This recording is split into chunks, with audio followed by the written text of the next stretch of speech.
Hello everyone, we got an S-Reg Audi A3 here. It's come in for some water leak detection. It's got water in the car. We've dried all that up already. We've done some decontamination.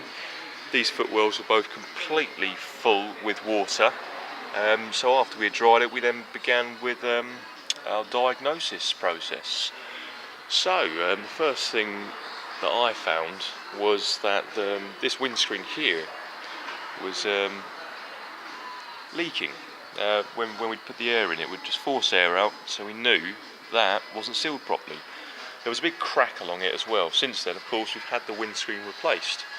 When we took it to CCS Windscreens, they had found, upon cutting the windscreen out, that there was rust in quite a few places.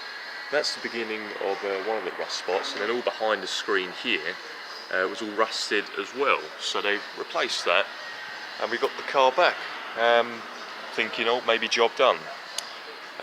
No, there was still water getting into the car. So from there, we had found that the pollen filter housing, someone had done a bit of a DIY job with some general purpose silicone.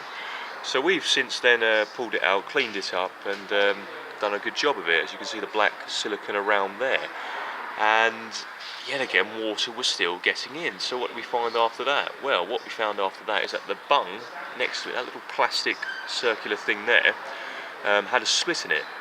So that was letting in water as well.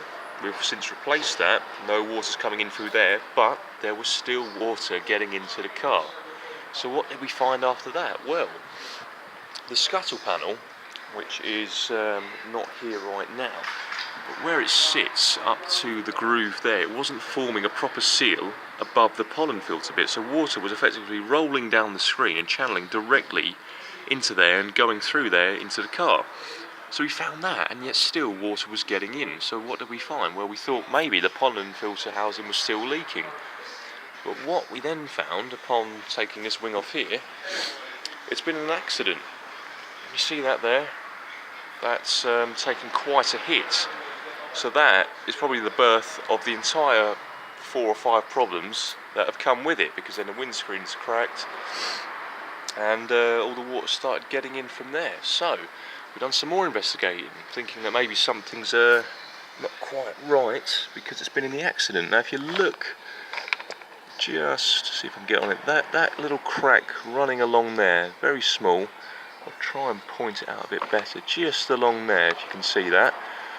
We tested that, and sure enough, the water came running in, absolutely running in. So as a result of the crash or accident that it's been in, it's got a bit of a broken seal there, a broken seam, and that's where the water's getting in from. So we're going to fix that now, and hopefully that'll be job done. But we wouldn't be surprised if we did find another leak on the car.